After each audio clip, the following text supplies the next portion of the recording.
Fala pessoal, sejam bem-vindos ao nosso segundo editorial do dia. Pois é, a gente separou algumas matérias aqui para a gente poder fazer um bate-papo aqui. Hoje eu acabei vindo para o escritório, então estou gravando aqui do estúdio, mas é aquele formato que eu costumo fazer no final de semana. Final de semana costumo pegar o celular, fazer uma gravação com vocês, né? Hoje não, hoje eu vou fazer aqui aquele bate-papo de dentro do escritório aqui. Eu separei algumas matérias que eu acho que vale a pena a gente ir discutindo, debatendo sobre o que está rolando. Talvez uma matéria importante que a gente tinha que discutir era isso aqui. Vocês viram, né, que o Donald Trump ele tomou uma postura um tanto quanto diferente em relação a alguns outros líderes de direita. Estou falando do Bolsonaro, vocês sabem disso. Porque hoje uma grande reclamação que se tem em relação ao Bolsonaro é as 4 linhas da Constituição. Aquele negócio do Bolsonaro, eu fiquei dentro das 4 linhas da Constituição, eu usei as 4 linhas da Constituição, e as 4 linhas da Constituição estão sendo utilizadas para fazer uma corda para enforcar o próprio Bolsonaro. E aí, alguns líderes de direita não quiseram seguir essas 4 linhas da Constituição, na visão deles, e foram para cima do judiciário. Como a gente pode citar o Bukele, a gente pode citar o Milei, que em alguns momentos já confrontou o judiciário, e o Donald Trump. Tem uma fala do Olavo de Carvalho que dizia o seguinte, olha, fique bravo não, mas um dos problemas do Bolsonaro é que ele se preocupou demais com a aceitação da esquerda. É que ele quis demais a aceitação da esquerda para poder mostrar que ele é um governo maravilhoso. Então, o Olavo de Carvalho critica o seguinte, o Bolsonaro entrou e focou demais na economia. Ou seja, ele focou demais em combater, né, o resultado do problema sem combater a causa do problema. A crítica do Olavo de Carvalho é que o Bolsonaro chegou, pôs o Paulo Guedes ali e, nós vamos resolver o problema da economia.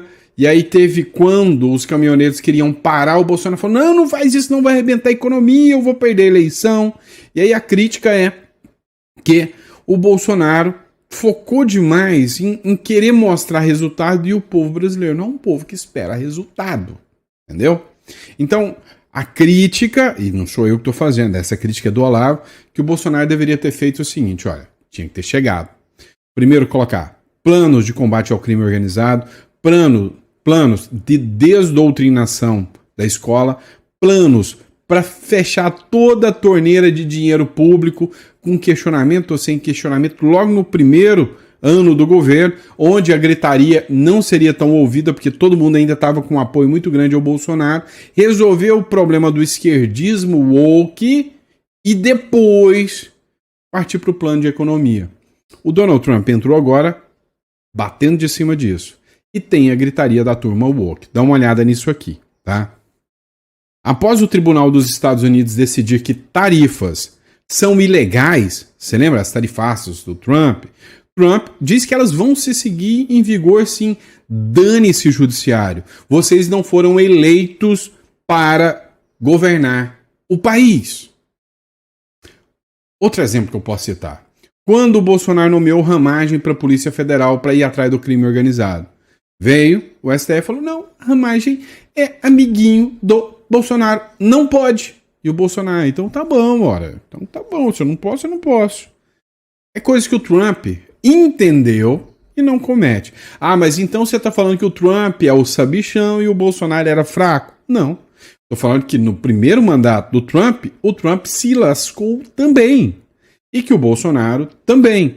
A visão política agora é outra. Depois do Bukele, esses caras de direita entenderam, peraí, eu não tenho que ficar tentando agradar a esquerdinha, não. O Bukele é considerado um ditador de direita por todos os jornais de esquerdinha. Todo mundo fala, Bukele é um ditador, é pior do que o Maduro. Só que teve 87% do apoio da população para permanecer no mandato. E está resolvendo o problema da criminalidade. E o povo salvadorenho gosta dele. Tarifaço. O presidente Donald Trump contestou a decisão do Tribunal de Apelação dos Estados Unidos nesta sexta-feira e reforçou que as tarifas de importação impostas a centenas de países continuam em vigor sim. Dane-se, judiciário, não vou te ouvir, você não foi eleito para governar. A Corte decidiu nesta sexta-feira que a maior parte das tarifas impostas por Donald Trump é ilegal, enfraquecendo o uso dessa ferramenta como pilar da política econômica internacional. O republicano disse que a corte é altamente partidária, ou seja, é de esquerda. Disse, incorretamente, que as tarifas deveriam ser removidas e que, abre aspas, com a ajuda da Suprema Corte dos Estados Unidos, vai manter a validação da taxação. Abre aspas. Se essas tarifas forem eliminadas, seria um desastre total para o país. Isso nos tornaria financeiramente fracos e precisamos ser fortes, escreveu Trump em sua rede social. Abre aspas. Os Estados Unidos não tolerarão mais enormes déficits comerciais e tarifas injustas, além de barreiras comerciais não tarifárias impostas por outros países, amigos ou inimigos, que prejudicam o nosso fabricante, agricultores e todos os demais. Se essa decisão for mantida, ela literalmente destruiria os Estados Unidos da América. No início desse fim de semana, do Dia do Trabalho, todos devemos lembrar que as tarifas são a melhor ferramenta para ajudar nossos trabalhadores que apoiam as empresas que produzem excelentes produtos feitos nos Estados Unidos. E ainda teve outra matéria do R7. Trump chama o tribunal de partidário e promete defender as tarifas na Suprema Corte. O presidente dos Estados Unidos, Donald Trump, criticou a decisão de um tribunal federal de apelações norte-americano que considerou ilegais as tarifas impostas por ele a outros países. Pelas redes sociais, Trump chamou o tribunal de altamente partidário. Disse que a retirada dessas tarifas seria um desastre total ao país. Apesar de ter classificado as taxas aplicadas por Trump como ilegais, o tribunal optou por não derrubar as tarifas imediatamente para permitir que o governo recorra à Suprema Corte. Dessa forma, os impostos seguem valendo de forma temporária. O Trump tem um alinhamento com a Suprema Corte e a Suprema Corte já deu decisões no sentido de que juízes inferiores não podem ficar interferindo porque eles não foram eleitos para isso. Se o povo escolheu o Trump, é o Trump que tem que governar.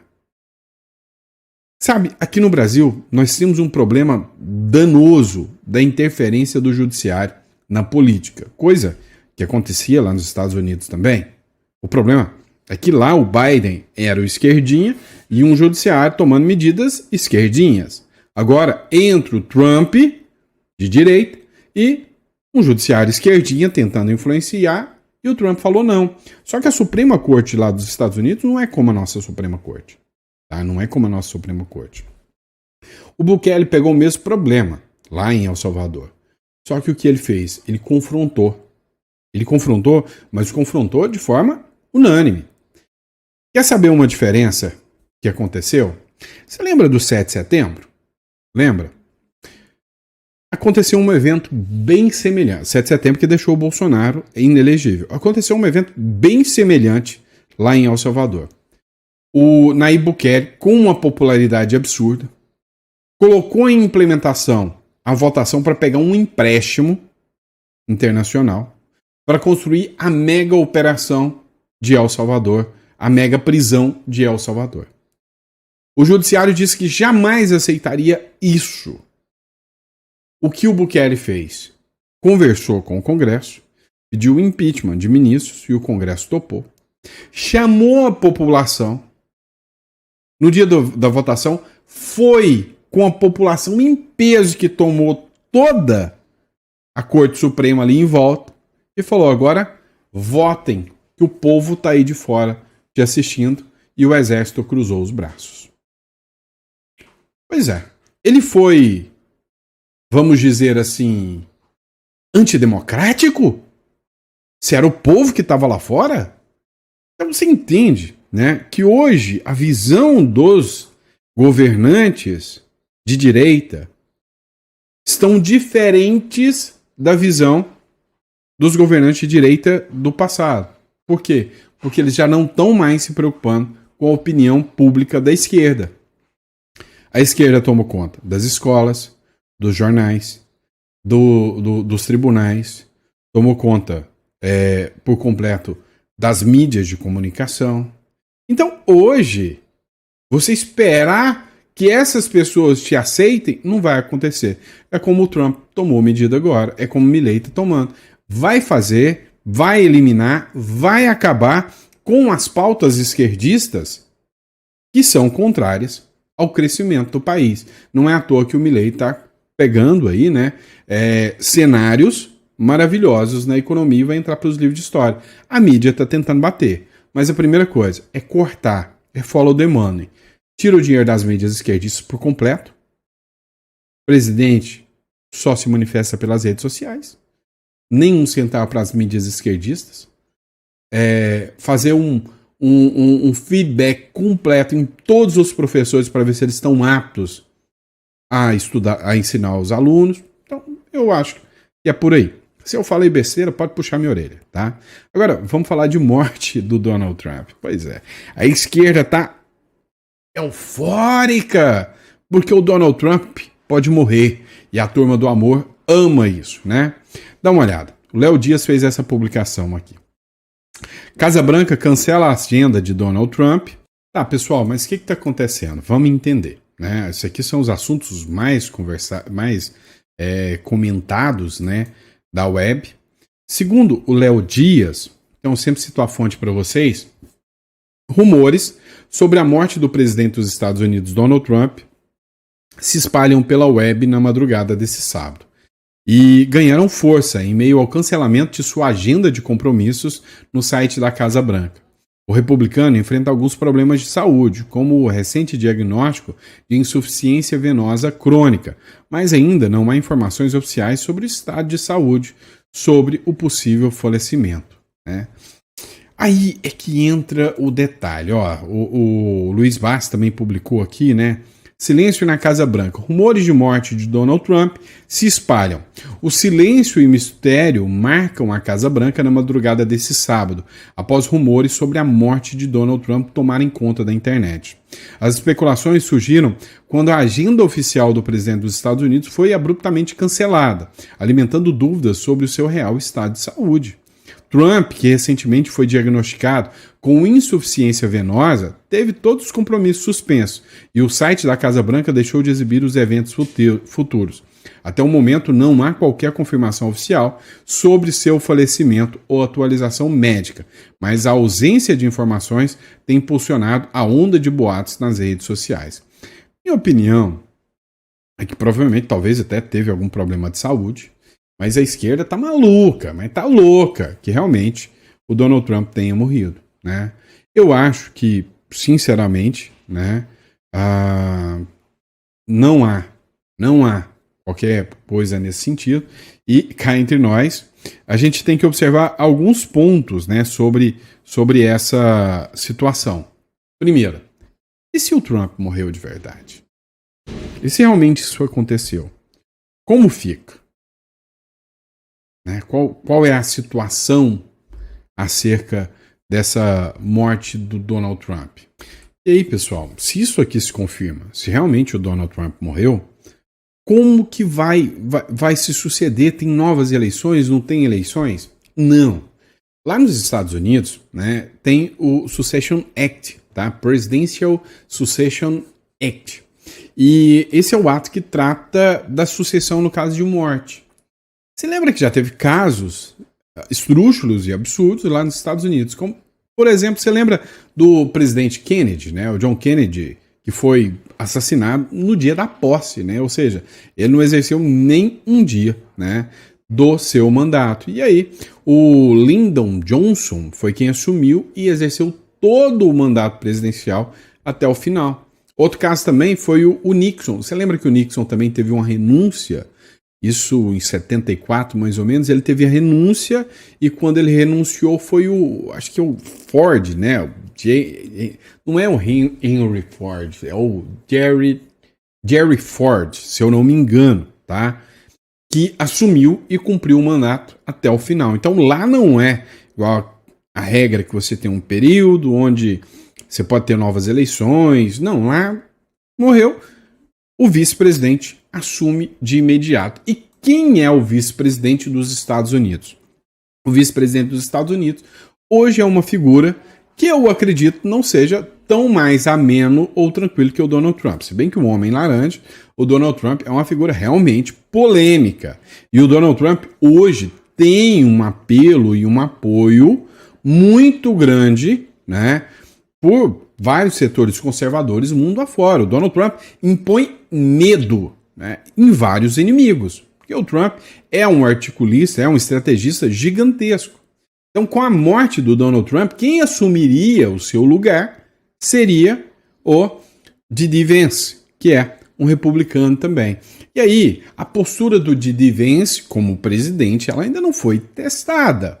Mas as más línguas dizem que ele não é nem um pouquinho menos radical do que o Trump. Não, que ele é uma figura também que, se precisar pôr o dedo na cara e chamar para conversa, ele vai fazer sem problema nenhum. Ele vai fazer com toda a pressão, né? Então, assim, eu particularmente torço muito, mas muito mesmo, que isso seja só uma bela de uma especulação, conversa fiada e que o Donald Trump esteja bem. Agora, para nós aqui no Brasil, se essa situação acontece, meu irmão, não é vantajoso, não. Tá? Não é nada bom essa situação. Vamos lá, dando continuidade ao nosso editorial agora, vamos falar sobre Maduro. Pois é, matéria do Infomoney, né? O Maduro aparece de farda e se diz pronto para se defender dos Estados Unidos. É por esse tipo de coisa aqui que eu digo para vocês que o mundo tem que torcer pela vida longa ao Donald Trump, né? Por causa desse tipo de gente aqui. Olha só, essa matéria aqui do Infomoney diz o seguinte: Maduro falou em defender a paz e a soberania nacional. Parece o discurso de quem? De quem? De quem? Fala. Você sabe, né? O ditador da Venezuela, Nicolás Maduro, surgiu de farda militar na sexta, durante visita às tropas, no mesmo dia em que navios de guerra dos Estados Unidos chegaram a sul do Caribe, próximos à costa venezuelana. Ele afirmou estar pronto para defender a paz e a soberania nacional, diante das ameaças de Washington, que o acusa de narcotráfico. Maduro também declarou que a Colômbia se uniu aos esforços venezuelanos para reforçar a segurança da fronteira. Os Estados Unidos anunciaram o envio de 5 navios de guerra, cerca de 4 mil homens em efetivo ao sul do Caribe, perto do território venezuelano. E aí, né, o que está acontecendo? Né? O que é, na prática, aqui a grande bomba relógio, né, que impacta aqui essa operação militar contra o Maduro? Cara, assim, o Donald Trump, ao enviar esses efetivos militares, ele mandou para pressionar. Então, assim, hoje o Maduro ainda espera uma intervenção da ONU. Uma intervenção da ONU dizendo: não faça nada contra o Maduro, Donald Trump, porque seria uma invasão, uma soberania da Venezuela. Só que o problema é que a maioria dos países da ONU não reconhecem o Maduro como presidente eleito, o que não é uma situação muito boa para o Maduro, né? Agora, o que a gente pode observar aqui?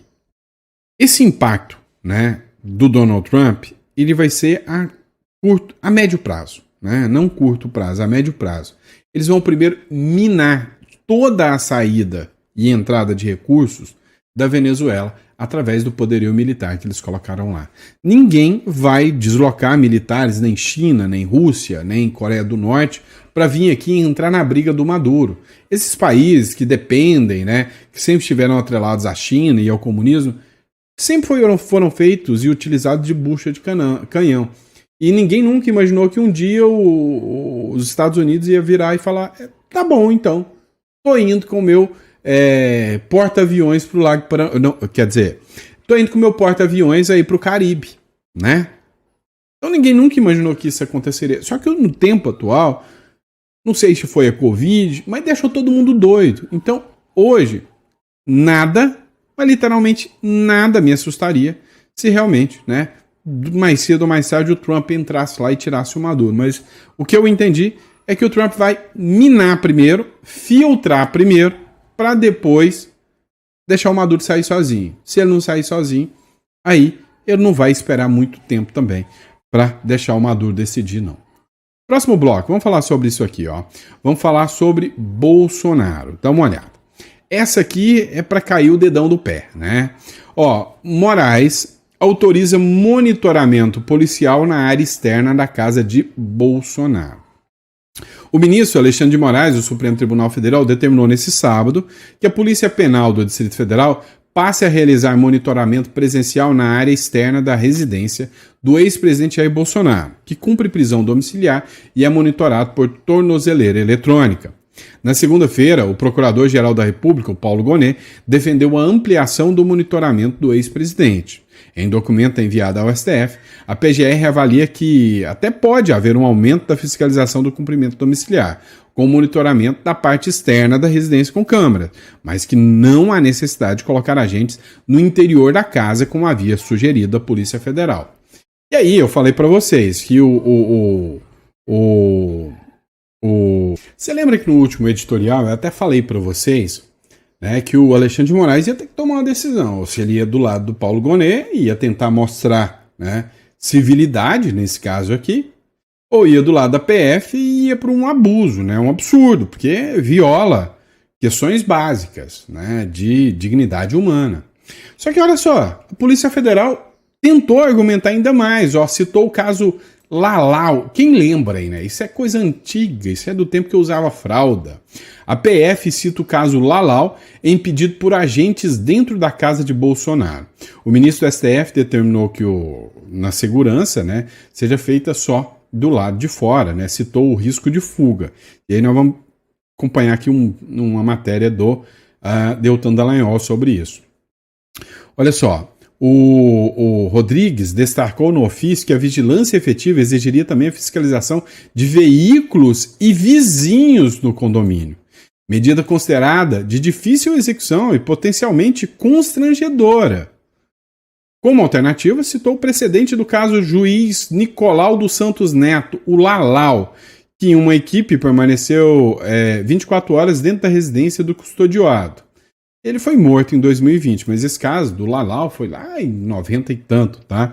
O magistrado havia sido condenado no caso do superfaturamento na construção de um fórum trabalhista na Barra Funda. 170 milhões que a figura tinha, né, levado aí dos cofres públicos. Agora, a gente precisa analisar o seguinte, tá? Será mesmo, né? Será mesmo que o Bolsonaro é tão perigoso assim? O risco do Bolsonaro... Hoje o Bolsonaro tem influência... Porque assim, cá entre nós, né? Eles tratam como se o Bolsonaro ainda hoje fosse o líder das Forças Armadas, pudesse dar um golpe de Estado. Cara, assim, é tanta narrativa. Dá uma olhada, né? Para tratar um pouco dessas narrativas, eu achei interessante a gente discutir aqui esse vídeo aqui do Deltan Dallagnol, né? Você vai rir um pouquinho aqui, né? Mas presta atenção o que o Deltan Dallagnol falou justamente sobre esse caso aqui do Bolsonaro. Dá uma olhada aqui, tá? Então, citando crédito, a fonte Deltan Dallagnol.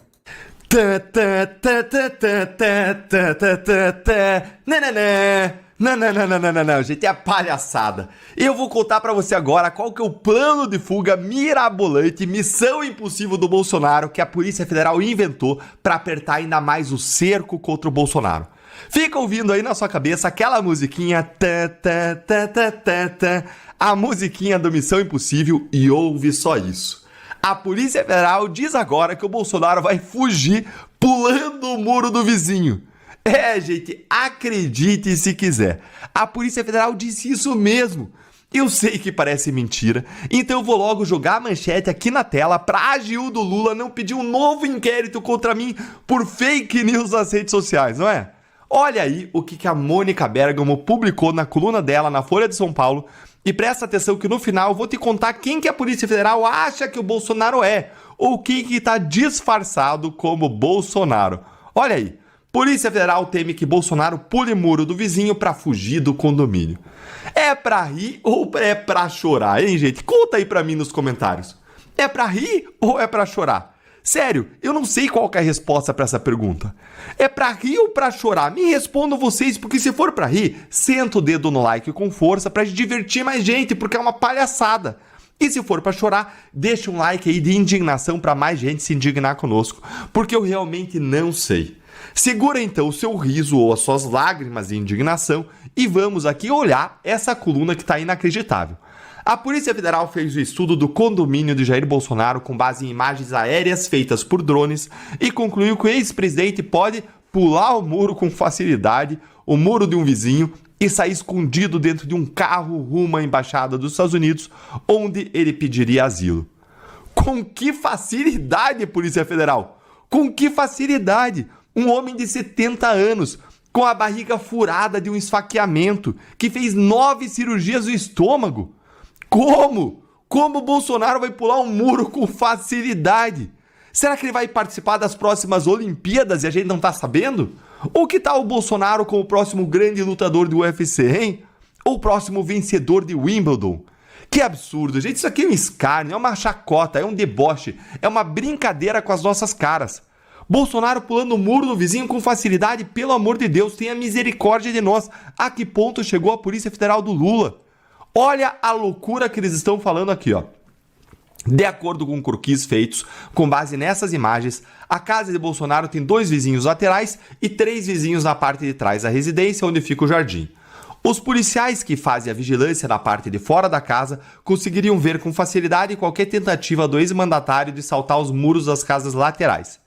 Caso ele decida pular os muros dos fundos, no entanto, ficaria fora da visão da segurança. Ah, gente, meu Deus, misericórdia, Bolsonaro tá com problema de saúde grave, sério. Ele não sabe ainda nem se ele vai comparecer ao próprio julgamento no STF, porque ele tá tendo crises constantes de vômitos e soluços. E a Polícia Federal fazendo esse tipo de afirmação de mau gosto, que parece piada, parece deboche. Olha aqui o enredo de filme de espionagem que a Polícia Federal traçou. Uma vez na casa de algum vizinho, Bolsonaro poderia entrar em um carro, se abaixar dentro dele ou sair escondido pela portaria, já que os automóveis não estão sendo revistados. O uso da tornozeleira eletrônica também não preveniria a fuga, pois a sede da diplomacia norte-americana fica a 10 minutos do condomínio. Quando os que monitoram os movimentos do ex-presidente percebessem o seu deslocamento, ele já teria chegado e se abrigado na embaixada. Na opinião de agentes da Polícia Federal, isso justifica o pedido da corporação de manter uma equipe de policiais dentro da casa de Bolsonaro 24 horas por dia. A Polícia Federal quer que você acredite que Bolsonaro, um homem de 70 anos esfaqueado na barriga e que passou por 9 cirurgias, é um verdadeiro James Bond disfarçado de Bolsonaro. Quem mais que ele pode ser, hein? Me conta aí nos comentários. Talvez, sei lá, um Ethan Hunt do Missão Impossível, que teve agora a última versão que saiu no cinema, indo pro streaming. Gente, é inacreditável, é ridículo. Que país é esse? Talvez Ultimato Born? Conta aí pra mim, deixa o seu like, comenta o que você achou dessa palhaçada, se inscreve no canal se você ainda não tá por aqui, aqui é a sua casa, e clica no sininho para você não perder o próximo vídeo, torne-se um membro aqui do canal para receber nossas análises exclusivas e ter prioridade nas nossas respostas. Um grande abraço e até o próximo vídeo. Pois é, né? Vídeo aqui do Deltan Dallagnol, citando a fonte aqui do Deltan Dallagnol. Então, assim, sabe, chega a ser ridículo, né? Chega a ser ridículo o tipo de postura que eles tratam como se isso fosse uma coisa, assim, plausível de acontecer. Olha, assim, eu acho que eles devem até ficar pensando, né? Mas e se fizerem com o Bolsonaro, igual o Lula fez com a Nadine Heredia, né? Deve pensar nisso, a primeira-dama do Peru. Agora, a gente precisa entender o seguinte, né? Precisa entender o seguinte. O Bolsonaro, literalmente, ele é uma figura que ele é odiada, tanto pelos agentes da Polícia Federal, que hoje estão à frente da Polícia Federal, quanto pelo Judiciário. E aí, tudo que eles puderem fazer de narrativa, eles vão fazer. Você acha mesmo que o Bolsonaro tem interesse de fugir, gente? Pelo amor de Deus. Se o Bolsonaro quisesse fugir do Brasil, ele já tinha fugido há muito tempo. O próprio do Marcos Duval já foi para os Estados Unidos e já voltou. Você acha mesmo que se fosse para elaborar um plano de fuga do Bolsonaro, com o Bolsonaro viajando Brasil afora, ele sabia que chegaria essa condenação, essa data? O Bolsonaro não vai fugir. Tá claro, evidente. Já deixou muito claro isso. Se fosse para ele fugir, já tinha saído antes. Então, sei lá, né? É tudo narrativa. O pessoal vive de narrativa. E você? O que você acha sobre isso aí? Coloca no comentário que eu quero saber.